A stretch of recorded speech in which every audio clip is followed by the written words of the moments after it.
OIC ایک دکھاوا ہے, OI0C. سلامتی کونسل 5 بڑے ممالک, ترقی یافتہ ممالک کی منوپلی ہے. پورا اقوام متحدہ اور جنرل اسمبلی امریکہ کی لونڈی ہے. یہی پیغام اس پارلیمنٹ سے امت مسلمہ کو جانا چاہیے, OIC کو جانا چاہیے. بین الاقوامی اداروں کی کوئی حیثیت اب نہیں رہی. اس انسانیت پر فخر مت کرو, شرم کے مارے تمہارے سر جھک جانے چاہیے. اس کو انسانیت کہتے ہیں. پاکستان اسلامی دنیا کا بڑا ملک ہے. پاکستان اسلامی دنیا کا مؤثر ملک ہے. پاکستان اسلامی دنیا کا طاقتور دفاعی قوت ہے. پاکستان اسلامی دنیا کا ایٹمی طاقت ہے. پاکستان کے اندر وہ تمام صلاحیتیں موجود ہیں کہ وہ امت مسلمہ کی قیادت کرے. اور ہم ہیں کہ ملک کے داخلی صورتحال میں بھی ہم دفاعی پوزیشن میں ہیں, اور خطے کی صورتحال میں بھی ہم دفاعی پوزیشن میں ہیں. قیادت خاک کریں گے ہم.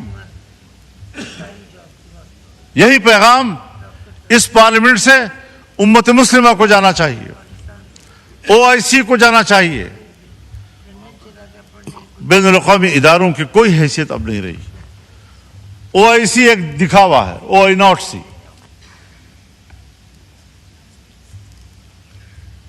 سلامتی کونسل 5 بڑے ممالک, ترقی یافتہ ممالک کی منوپلی ہے. پورا اقوام متحدہ اور جنرل اسمبلی امریکہ کی لونڈی ہے. جب وہ چاہیں ہماری سیاست پر بھی قبضہ کر لیں, ہم سے قانون سازی کا حق بھی چھین لیں, ہم ان کے دباؤ پر قانون سازیاں کرتے رہیں, معیشت ان کی خواہشات کے تابع کریں. اور یہ جو بجٹ پیش کیا گیا ہے, اگر وزیر خزانہ صاحب موجود ہوتے تو میں ان کی موجودگی میں یہ کہتا کہ وزیر خزانہ صاحب, یہ بجٹ آپ نے تیار نہیں کیا, یہ IMF نے تیار کیا ہے اور آپ نے پڑھ کر سنایا ہے. آپ کے اندر اس وقت بجٹ بنانے کی صلاحیت بھی ختم ہو چکی ہے. کب ایک طاقتور ملک کی حیثیت اختیار کریں گے ہم؟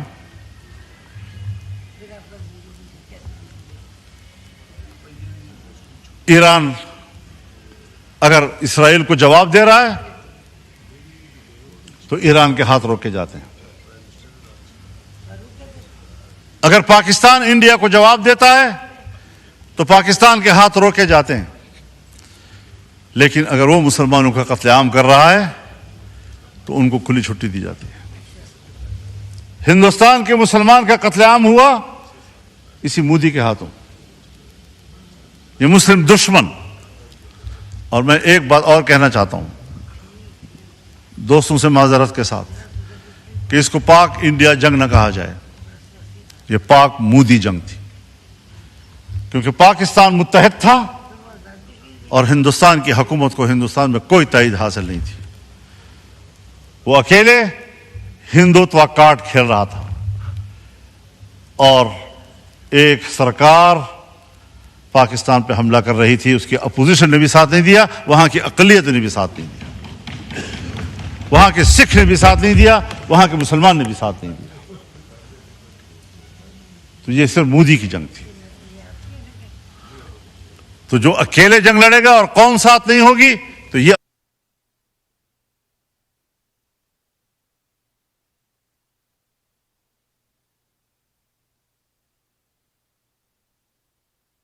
لڑ رہے تھے تو قوم آپ کے ساتھ نہیں تھی.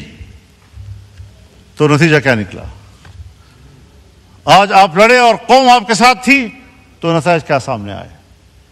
لیکن ہمیں خطے کی سیاست میں اس کے اچھے نتائج حاصل کرنے کی اسٹریٹجی بنانی ہوگی, سوچ سمجھ کر بنانی ہوگی. ہمیں خطے میں ایران کو اعتماد میں لینا ہوگا. ہم ایران کے ساتھ کھڑے ہیں اور پاکستان کو کھل کر کھڑا ہو جانا چاہیے.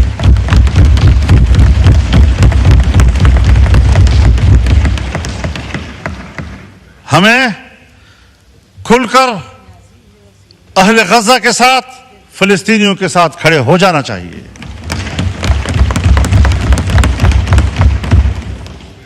یہود ہنود یہ ایک ہیں، وہ ایک دوسرے کے اتحادی ہیں. اگر فلسطین سے آگے لبنان پر وہ حملہ کر چکا ہے، اگر وہ شام پر حملے کر چکا ہے، پرانے قبضے ایک طرف، حال ہی میں جو اس نے شام کی دفاعی قوت کو تباہ کیا ہے، عراق پہ جو کچھ گزری ہے وہ آپ کے سامنے ہے، اس کے بعد ایران، اس کے بعد اب پاکستان. تو فلسطین، لبنان، شام، عراق، ایران اور اب پاکستان، اور پاکستان کی ایٹمی قوت کو تباہ کرنا ان کا ایجنڈا ہو سکتا ہے.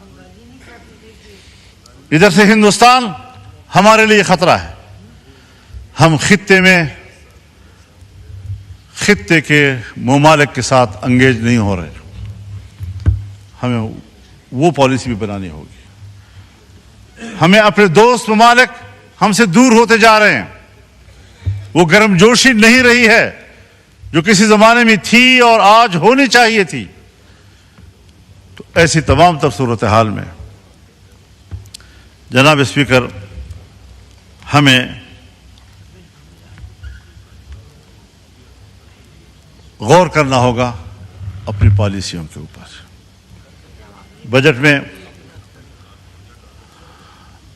ممبران اپنے حلقوں کی بات بھی کرتے ہیں، اپنے علاقوں کی بات بھی کرتے ہیں.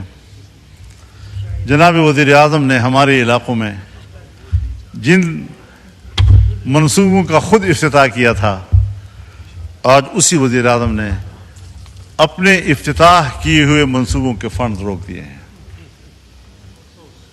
اب بتاؤ کس سے امید رکھیں؟ تو اللہ کے حاکمیت کے نیچے اس کی نیابت تو ہم کر رہے ہیں، ہمارے حکمران کر رہے ہیں. اسے کہتے ہیں اللہ کی نیابت، کہ ہم قانون پاس کریں.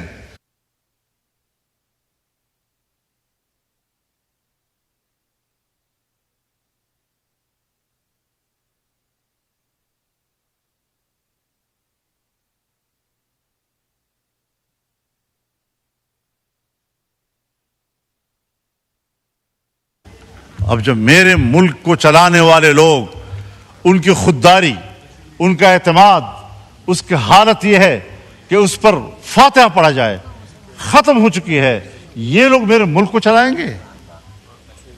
25 کروڑ کے عوام کے اس ملک کو یہ لوگ چلائیں گے؟ جناب والا، اس ملک میں